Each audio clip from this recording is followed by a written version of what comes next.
Suportado ng kanyang ama't ina itong si Danica mula pa pagkabata. Dahil mahirap ang kanilang buhay, ay pilit na iginagapang ng kanyang ama't ina ang lahat ng kanyang mga pangangailangan. Ngunit isang araw ay biglang nagbago ang lahat. Simula nang magkaroon ng sakit ang kanyang ama, na hindi kalaunan na pati ang kanyang ina ay nagkaroon na rin ng matinding karamdaman. Kung kaya't sa kanyang murang edad, ay napilitan itong si Danica na maghanap buhay. Namasukan siya bilang isang kasambahay sa isang mayamang pamilya sa edad na 12 anyos. All around ang naging trabaho ni Danica sa pamilya Escueta. Tagaluto, tagalaba, tagalinis, at ultimong tagapakain ng mga alagang hayop ng pamilya ay ang dalagita pa ang siyang gumagawa. Sa kabila ng lahat ng gawain ng dalagita araw-araw, ay kadalasan ay napapagalitan pa siya ng kanyang among babae dahil babagal-bagal daw siya sa kanyang ginagawa. Ang gusto kasi ng among babae na bago sumapit ang dilim ay nakatapos na siya sa lahat ng kanyang ginagawa at sa pagluluto na lamang ng kanilang pagkain nakafocus ang dalagita. Halos 2 taon na siyang naninilbihan sa pamilyang Escueta na ganoon palagi ang routine ng kanyang trabaho. Kung minsan nga, sa sobrang pagod ay tila gusto nang bumigay ng kanyang katawan. Ngunit kapag naiisip niya ang kanyang ama't ina, ay pilit niyang tinitiis ang lahat para sa mga ito. Isang araw sa hindi inaasahang pangyayari, ay nasunog niya ang paboritong bestida ng kanyang among babae na si Charita. Galit na galit ang matandang babae sa kanya, kaya naman nasabunutan siya nito. "Tanga-tanga ka talaga. Wala ka bang mga mata? Bakit mo sinunog yan ha, bata ka? Hindi mo ba alam kung magkano ang halaga ng damit ko na yan ha?" Galit nitong sambit sa kanya. Ma'am, pasensya na po talaga kayo. Pinapakain ko pa po kasi ang alaga niyong aso eh. Hindi ko po akalain na hindi ko pa po pala naop ang plancha. Pasensya na po talaga ma'am. Paliwanag ni Danica. At nangangatwiran ka pa ha? Kung hindi ka ba naman bobo eh, dapat eh tinapos mo muna ang pagpaplansya mo bago mo pakainin ang mga aso. Eh di sana, hindi magkakaganito ang debit ko. Huwag mo nang uulitin itong ginawa mo ha. Kung hindi, makakatikim ka talaga sa akin ng bagay na hindi mo magugustuhan. Galit at may pagbabantang wika ni Charita sa dalagita. Hindi na lamang nangatwiran si Danica, kahit na ang totoo ay ang matandang nagsabi sa kanya noon, na kapag nagutom na ang mga alaga nilang aso, ay unahin na itong pakainin. At wag nang patatagalin pa dahil pagagalitan siya nito. Hindi niya alam kung nag-uulyanin na ba ang babaeng amo niya, basta't naguguluhan siya sa ipinag-uutos nito. Opo ma'am, sorry po talaga. Hindi na po talaga mauulit. Sambit niya rito. Talagang hindi na dapat maulit. Bueno, ituloy mo na yung ginagawa mo at ayusin mo ang pagtatrabaho mo ha, nang hindi uminit ang ulo ko sa'yo. Maring wika ni Charita sa kanya at saka tinalikuran siya nito. Kaya naman dali-dali niyang tinapos ang pamamlansya upang hindi na siya nito muling kagalitan pa. Swerte naman at umabot siya sa oras ng pagluluto, kung kaya't wala na siyang narinig pa na pagalit mula sa matanda. Ang totoo kasi niyan, ang amo talaga ng dalagita ay ang anak nitong babae. At ang asawa nito na ngayon ay nasa ibang bansa para magbakasyon, kung kaya't siya at ang matandang si Charita lang ang magkasama sa bahay. Mabait ang mag-asawa, pati na rin ang mga anak nito kay Danica. Tanging si Ma'am Charita lamang talaga ang may ibang pag-uugali at trato sa kanya. Parang hindi nito nauunawaan ang pagiging isang kasambahay. Palibasa, mukhang matapobre na talaga ito noon pa man. Kaya naman ganoon ang ugali nito. Hindi na lamang kinuwento ni Danica sa kanyang mga magulang ang hirap na nararanasan sa kamay ng matandang amo. Naisip rin kasi ng dalagita na baka mag-alala pa ang mga ito at baka maging dahilan pa ng lalong paglubha ng sakit ng mga ito. Ngunit sa kabila ng pagtatago ni Danica sa tunay na nangyayari sa kanya sa bahay ng kanyang amo, hindi mapakali ang kanyang ina na si Aling Minerva. Kaya naman, kahit masasaya ang mga kinikwento mo sa amin ng papa mo anak, hindi naman may tatago ng mga mata mo ang totoo. Anak, sabihin mo na sa amin. Wika ni Aling Minerva. Ano pong ibig niyo sabihin ma? Wala naman po akong dapat na sabihin sa inyo. Tanggi ni Danica. Anak, kahit hindi mo sa amin sabihin ng papa mo, alam kong may tinatago ka sa amin. Kung ano man yan anak, handa naman kaming makinig. Isa pa hindi ka namin pinalaking sinungaling ng papa mo. Napatalikod si Danica sa tinura ng kanyang ina. Kaya naman lalong naghinala si Aling Minerva na may hindi magandang nangyayari sa kanyang anak sa bahay ng amo nito. Hindi na inusisa ng mag-asawa ang kanilang anak patungkol dito. Bagkos ay ipinagpasa Diyos na lamang nila ang kaligtasan ng anak sa pinagtatrabahuan nitong bahay. Samantala, sa kabila ng mga nararanasan ng dalagita sa bahay ng mga eskweta, ay patuloy pa rin siya sa paninilbihan dito, kasama ang masungit na matanda. Isang araw, may nabiling mamahaling aquarium si Charita at inutusan niya ang dalagitang si Danica na lagyan ito ng tubig at ilipat sa bagong aquarium ang mga arwana. Ngunit sa hindi inaasahang pagkakataon ay aksidenteng nakatalo ng isda at napunta ito sa kanal. Kinakabahang napahawak sa kanyang noo si Danica dahil alam niyang bukod sa may kamahalan ng isdang iyon, ay isa iyon sa paborito ng matandang amo. Maya-maya pa ay nilapitan na siya ng matandang amo at hinahanap ang isda rito. Danica, nasaan na ang isda ko dito na si Mimo? Hindi ba sabi ko sa'yo na ilipat mo na siya sa aquarium? O nasa na? Usisa ng matanda sa dalagita. Hindi naman makasagot si Danica at nanginginig ito at kinakabahan. Ma'am, kasi po, yung isda niyo po bigla na lamang pong lumundag. Kaya po napunta po sa kanal tapos po ay tuloy-tuloy na pong inagos po ng tubig. Nang marinig ng matanda ang paliwanag niya, ay unti-unting nagbago ang ilatsya ng mukha nito. Makikitang rumihistro ang galit sa katauhan nito. Nanginginig ang bibig at tila umuusok ang mga tenga. Galit na galit talaga ito sa kanya. Anong sinabi mo?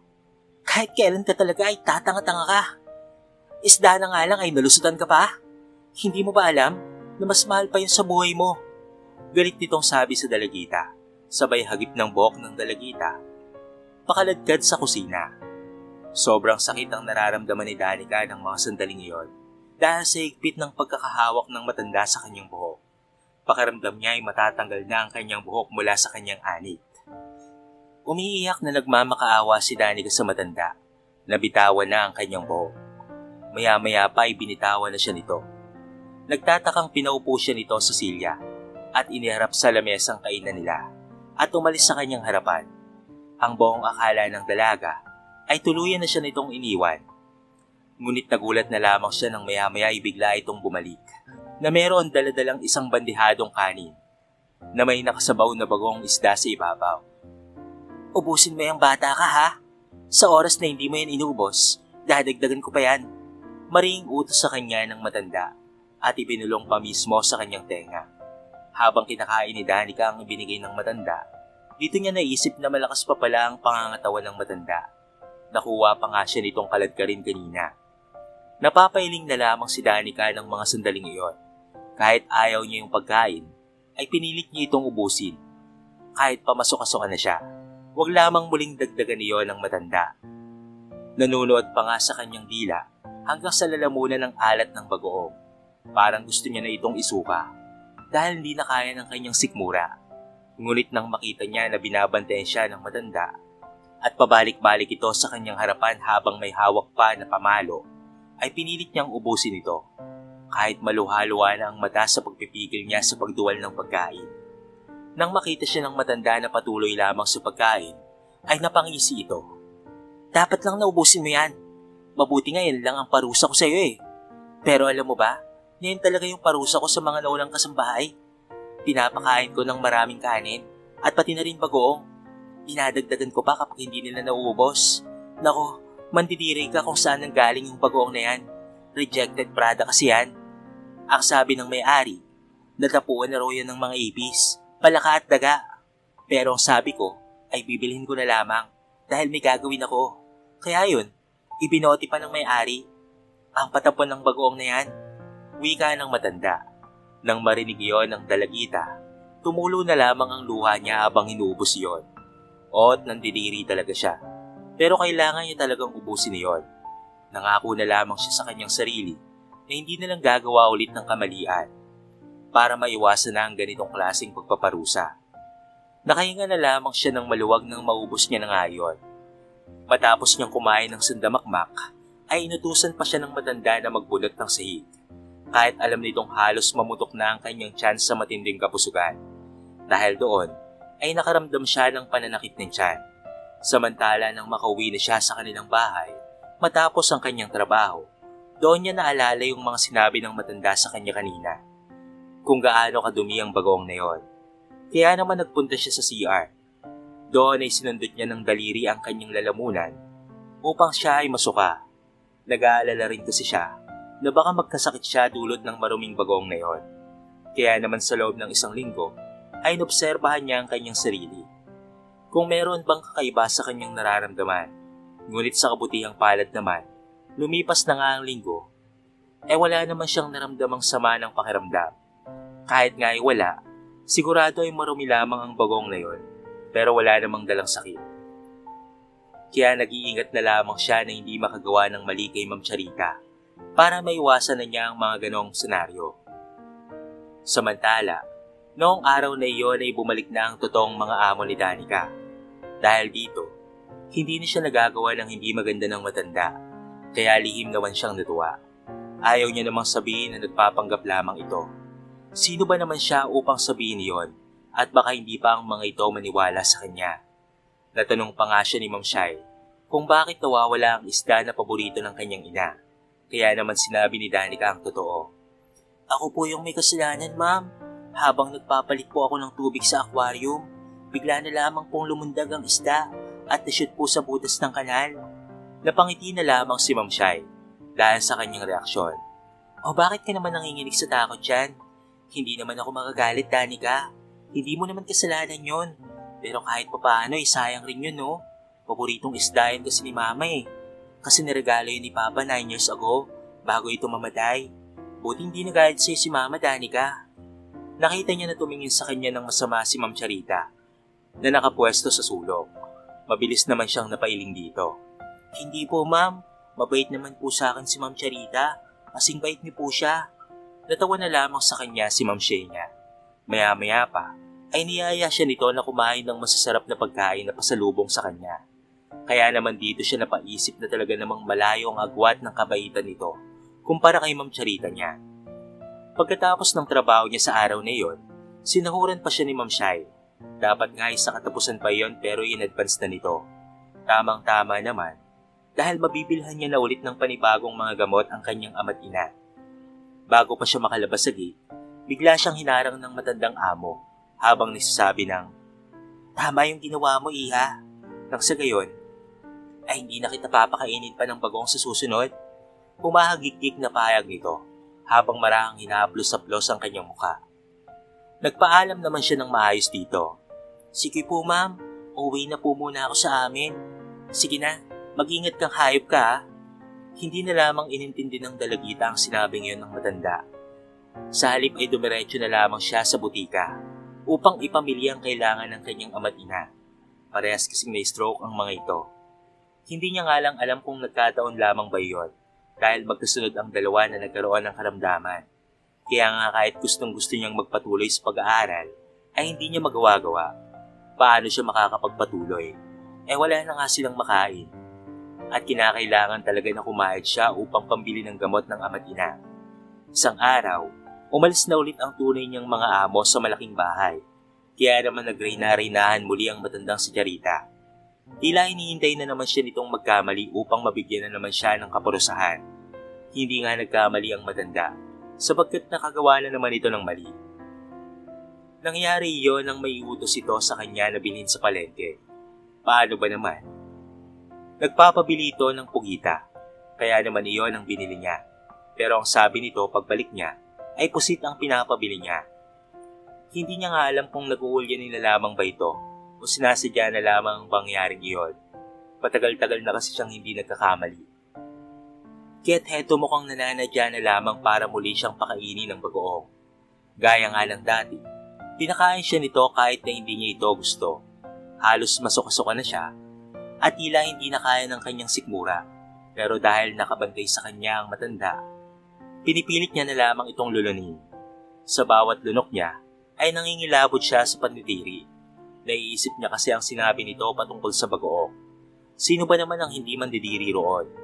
Nang matapos niyang kumain, ay natawa na lamang sa kanyang matanda. Mabuti naman at naubos mo na yung pagkain na galing sa maruming mga hayop na dumapo. Napaiyak na lamang si Danica. Labis siyang naaawa sa sarili. Paano ba naman kasi, dahil sa kagustuhan pa rin niyang magtrabaho, ay nanatili pa rin siya rito. Kahit na hindi maganda ang trato sa kanya. Alam niya naman kasi na wala nang tatanggap sa kanya na iba. Lalo't bata pa lamang siya. Nagpapasalamat nga siya dahil tinanggap pa rin siya ni na Ma'am Shai. Kahit na magte-13 anyos pa lamang siya noon. Ang problema niya lang talaga ay ang mama nito na parang demonyo. Matatanggap niya sana kung pagkakamali niya lamang. Pero ngayon kasi, halatang sinasadya lamang ng matanda. O anong iniiyak-iyak mo dyan ha? Bawal ang kadramahan dito ha? Ano nang gagawin mo ngayon pagkatapos mo kumain? Pinunasan na ni Danica ang kanyang mga luha. Magbubunot po ako sa sahig mula sa first floor po hanggang sa third floor. Magaling. Tinatandaan mo naman pala eh. Kaya ano pang tinutunga-tunga mo dyan? Tumayo ka na dyan at magtrabaho ka na. Opo ma'am, tatayo na po. Napipilitan na tugon niya dahil batig niyang sasakit na naman ang kanyang tiyan. Nanggaling kasi siya sa pagkabusog tapos ay magbubunot pa siya. Sige na, magtrabaho ka na. Bago pa magbago ang isip ko at baka pakainin ulit kita ng maruming bagoong. Agad na nga siyang nagtrabaho. Natapos naman niya ang unang palapag. Pero pagdating sa second floor, ay nakalahati lamang niya. Paano ba naman kasi? Biglang sumakit ang tiyan niya at maya-may bigla siyang nakaramdam ng pagkahilo at pagkuhay nawala na ng malay. Nagising na lamang siya na nasa isang kwarto na siya. Nakahiga siya sa malambot na kama at nakatunghay sa kanya ang matanda. Ano pong nangyari? Bakit nandito po ako ma'am? Inosente niyang tanong rito. Nahimatay ka kanina dahil sa pagod. Nandito ka sa kwarto ko. Kaya naman dito na naalala ng dalagita ang lahat. Napamulagat na lamang siya at napabalikwas ng bangon. Naku, hindi ko pa po natatapos yung inutos niyo. Bigla na lamang natawa sa kanya ang matanda. Tatapusin mo pa ba yon? Sa ganitong oras? Alas 7 na ng gabi 2 oras kang tulog. Sa susunod mo na lang tapusin yon. Off duty ka na at kinakailangan mo nang umuwi. Baka hinahanap ka na ng mga magulang mo eh. At paniguradong nag-aalala na rin sila sa'yo. May naon itong tugon sa kanya. Bigla namang napangiti si Danica. Maraming salamat po ma'am at pasensya na nga po pala kayo kung mali po ang nabili ko kanina. Wala na yon, kalimutan mo na yon. Dahil napasusahan naman na kita eh. Ano, napusog ka ba sa bagoong at kanin kanina? Labis na nagtataka si Danica ng sandaling iyon. Tila ata nagbago ang ihip ng hangin at bumabait na sa kanya ang matanda. Sa loob-loob niya, baka naawa lamang ito sa nangyari sa kanya kanina. Opo ma'am, nabusog po talaga ako sa pagkain na ibinigay niyo kanina. Sa totoo lang po, kumakain naman po talaga ako ng bagong eh. Tugon niya sa matanda. Totoo na kumakain nga siya ng bagoong sapagkat iyon palagi ang kanilang ulam na mag-anak. Pero ang kumain ng bagoong at marumi pa ang pagkakagawa ay hindi. Bueno, isang araw ay malalaman mo rin kung bakit ito yung ginagawa sa'yo. Salamat sa pangunawa mo, Iha ha. Iba ka sa lahat ng naging kasambahay namin. O siya, umuwi ka na. Dumiretso ka na sa personal driver ko na si Gilbert. Magpahatid ka dahil gabi na. Nasa garahe lang naman siya. Sambit nito. Maraming salamat po ma'am. Sige po, alis na po ako. Maiwan ko na po kayo dito. Pamamaalam niya. Napatango na lamang sa kanya ang matanda kaya't naglakad na siya papalabas ng tahanan. Dumiretso siya kay Mang Gilbert. Agad naman siyang sumakay ng kotse at maya-may pinaandar na ito. Sa kalagitnaan ng kanilang biyahe, may tumawag sa cellphone ni Mang Gilbert. Nang mabanggit nito ang pangalan ni Ma'am Charita, saka lamang niya nalaman na ito pala ang tumatawag. Mga 5 minuto lamang ang tawag bago ibaba ng lalaki ang cellphone. Ang sabi ni Ma'am Charita, 1 linggo raw ang bakasyon mo, kaya matagal kang walang pasok. Sambit ng driver. Bakit daw po, Manong? Tanong niya rito. Abay, ewan ko. Siguro ay naaawa lang siya sa'yo, Ineng. Halos all around ka rin kasi doon eh. Kaya gusto ka rin niya na makapagpahinga muna. Biglang sumagi sa isipan ni Danica ang patungkol sa ginagawa sa kanya ng matanda. Kaya kahit wala sa timing, ay natanong niya sa lalaki kung talaga bang salbahe si Ma'am Charita. Bahagya namang nagulat si Mang Gilbert sa kanyang naging tanong. Abay, bakit mo naman natanong yan? Baka naman sinusubukan lang niya ang iyong katatagan at katapatan. Kagaya ko Ining, akala ko nga salbahe siya noon eh. Pero nang masubukan niya ang katapatan ko, abay alam mo ba, naginantimpalaan pa niya ako ng house and lot. Kaya nga mas naging tapat ako sa kanya. At tignan mo ngayon, tumagal ako ng 15 years sa kanya. Ganun lang talaga yon pero mabait yun. Hindi siya matapobre na gaya ng iba. Ah, ganun po ba? Pero sa akin po ay parang may mali. Pinapakain ba naman niya ako ng mga maruruming bagoong at pati na rin ng kanin kapag nakakagawa ko ng konting kamalian? Yung bagoong na raw na yon, rejected na raw, pero binili pa rin ni ma'am. Tapos ay pinapagbunot niya pa ako kahit busog pa po ako. Nagulat ang dalagita nang tumawa ang lalaki. Natuwa ito sa kanyang pagsusumbong. Paniwala ka naman ni Ma'am Ining. Tinatakot ka lang noon at gaya nga ng sinabi ko sa'yo, sinusubukan lang niya ang katapatan mo at pati na rin ang iyong katatagan. Ako na ang nagsasabing malinis ang bagong na yon. Clean products yun. At papapatunayan mo yan sa mga susunod na araw. Basta't antabayanan mo na lamang ang sarili mo kung magkakasakit ka ba o hindi. Tama nga ang driver sa sinabi. Mukhang malinis nga ang bagong na pinapakain sa kanya ni Ma'am Charita. Paano ba naman kasi hindi nga siya nagkasakit? Di pagtatae wala siyang naranasan sa paglipas ng ilang mga araw. Mabait nga talaga ang matanda. Kung tutuusin ay maswerte pa nga siya nito dahil pagkain lamang ang parusa nito sa kanya. Karamihan naman kasi sa mga parusang iyon ay talagang kasalanan naman niya. 2 araw pa bago ang kanyang pagbabalik sa trabaho, ginimbal siya ng isang nakakalungkot na balita. Nagpunta pa sa kanila si Mang Gilbert upang ibalita na sumakabilang buhay na si Ma'am Charita. Hindi naman lingid sa kanyang kaalaman na nagdadialysis ang matanda noon pa man. Naipon kasi ang tubig sa baga nito at ayon ang kanyang ikinamatay. Kaya nga nagtataka siya kung bakit malakas pa ito noong sabunutan siya nito. At kalat ka rin. Talagang nalungkot si Danica ng sandaling iyon. Lalo pa siyang naluha nang may ibinigay si Mang Gilbert na sulat galing sa matanda na para sa kanya. Ayon sa sulat, natutuwa ito dahil sa pagiging tapat niya, mapagpasensya at matatag sa trabaho. Malinis naman ang bagoong kahit huwag raw siyang mag-alala. Nagsinungaling lang ito na galing iyon sa marumi para lamang takutin siya. Humingi ito ng tawad sa pagsabunot nito sa kanya. Sa totoo lang, hindi dapat yun kasali sa pagsusuri nito sa kanyang katatagan. Pero talagang nagalit ito nang maishoot niya ang arwana sa kanal. Sadyang importante lang kasi talaga sa kanya ang isdang iyon dahil regalo pa iyon ng yumaong mister. Pero kinakalimutan niya na raw ang kanyang pagkakamali. Natutuwa ito dahil sa kanyang mahabang pasensya at malawak na pangunawa. Dahil ang pagsubok na darating ay panghabang buhay iyon, kaya talagang sinusubukan siya ng matanda. Ramdam ng matanda na malapit na siyang mawala, kaya naman nakapagsulat siya para sa kanya. Biglang nagulat si Danica nang mabasa na may ipinapamana ang matanda sa kanya na malaking halaga. Ang bilin pa nito, gamitin niya raw iyon sa kanyang pag-aaral, sa pagpapagamot sa mga magulang, at higit sa lahat ay sa kanyang sariling panghanap buhay. Ipinagkaloob ito sa kanya ng matanda na naniniwala na ito ang kayamanan at hindi masasama sa kabilang buhay, kaya't kailangan ring magbahagi ng karapatan. Aantabayanan na lamang raw ng matanda ang kanyang tagumpay kahit na nasa kabilang buhay na ito. Napapapunas na lamang ng luha sa mga mata si Danica nang matapos niyang mabasa ang liham. Kung alam lang sana niya na huling pagkikita na lamang nila ng matandang babae, di sana iniyakap niya na ito ng mahigpit.